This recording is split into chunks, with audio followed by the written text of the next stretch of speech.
Hello viewers, কেমন আছেন? আশা করি সবাই ভালো আছেন। ওয়েলকাম জানাচ্ছি ম্যাক্স একাডেমিতে। আজকে আমরা যে প্রবলেমটার সলিউশন সম্পর্কে আলোচনা করব, এটা এইচএসসি পরীক্ষার্থীদের জন্য মূলত। তো এই প্রবলেমটা দেখা গেছে যে বিভিন্ন সালে একাধিক বোর্ডে একই সময়ে আসছে, সুতরাং এই প্রবলেমটা অতি গুরুত্বপূর্ণ। সুতরাং আমরা আসুন এটাকে সলভ করি। তো এখানে কোশ্চিনটা যেটা সেটা বলা হয়েছে, প্রমাণ করো যে সামন্তরিকের কর্ণদ্বয় পরস্পরকে সমদ্বিখণ্ডিত করে। তাহলে মূল টার্গেটের যেটা সেটা হচ্ছে সামন্তরিকের কর্ণদ্বয় কি করে? সমদ্বিখণ্ডিত করে। কাকে? পরস্পরকে। তাহলে আমরা এটার সলিউশন স্বরূপ প্রথমে যেটা নিয়ে কথা বলবো সেটা হলো সামন্তরিক। একটা সামন্তরিক ড্র করে নিই। তাহলে এই যে এখানে কিন্তু আমি একটা সামন্তরিক ড্র করেছি।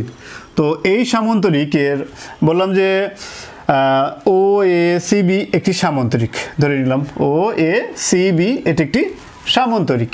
এই সামন্তরিকের ও সি এবং এ বি এই দুটি কর্ণ ও বিন্দুতে ছেদ করেছে। ধরি ও এ ইজ ইকুয়ালস টু এ। ও থেকে এ পর্যন্ত যে ডিস্টেন্স সেটাকে আমরা বললাম এটা হচ্ছে এ, আর ও থেকে বি পরিমাণ যেটা ডিস্টেন্স সেটাকে আমরা বললাম এটা হলো বি। তাহলে যেহেতু ও এ এবং বিসি সমান, যেহেতু এটা সামন্তরিক, ও এ আর এই বিসি এই দুটো কিন্তু সমান, ও এ আর বিসি পরস্পর সমান, এবং ও বি আর এসি পরস্পর সমান, ও সমান্তরাল।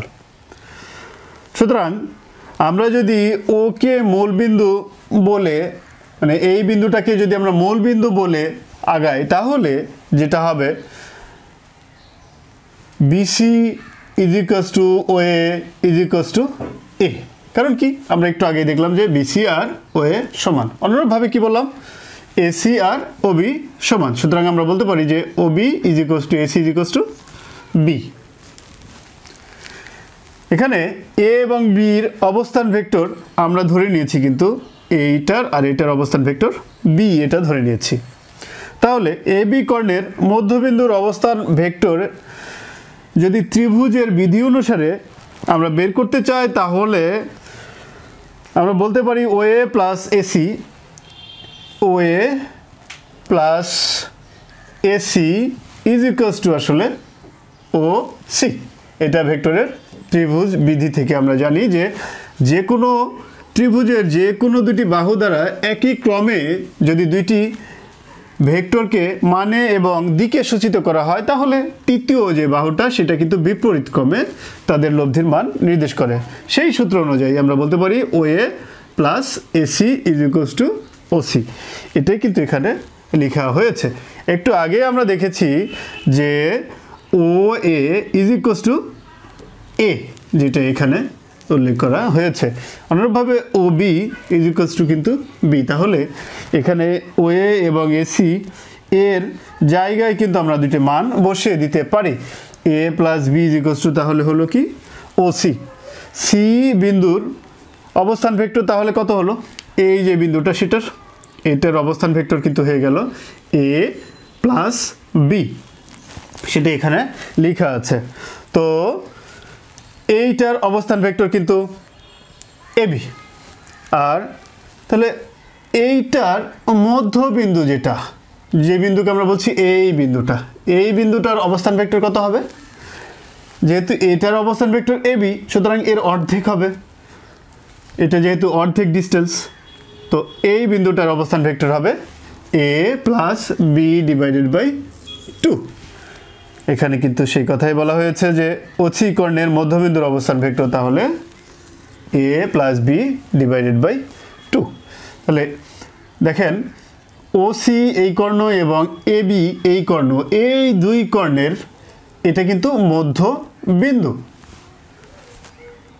একই জায়গায় এ বি এর এবং ওসি মিলিত হয়েছে। সুতরাং এই যে ওসি এর মধ্যবিন্দু যেহেতু এ প্লাস বি ডিভাইড বাই 2, সুতরাং এ বি এর মধ্যবিন্দুর অবস্থান ভেক্টর কত?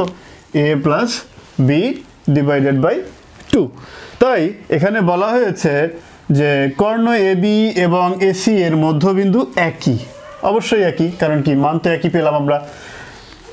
তো যেহেতু ওসি আর এ বি এর অবস্থান ভেক্টর বা মধ্যবিন্দু বা যে মানটা, এই ছেদবিন্দুর যে মানটা সেটা একই, সুতরাং আমরা এই কথা নির্দ্বিধায় বলতে পারছি যে এই সামান্তরিকটার ওসি আর এ বি এই কর্ণটা এখানে সমান দুটি খণ্ডে ভাগ করছে, তাই আমরা বলতে পারছি এখানে সমদ্বিখণ্ডিত হয়েছে।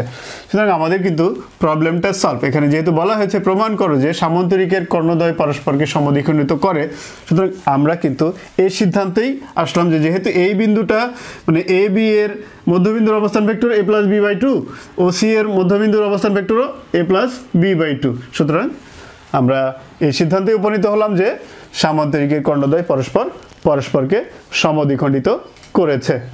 আমার এই ভিডিওটা যদি আপনাদের ভালো লেগে থাকে প্লিজ সাবস্ক্রাইব করবেন আমার চ্যানেলটিকে, লাইক দিবেন ভিডিওটিতে আর শেয়ার করবেন বন্ধুদের মাঝে, আর পাশের বেল বাটনটাকে ক্লিক করবেন যাতে করে আমার ভিডিওগুলো সবার আগে আপনি পেয়ে যান।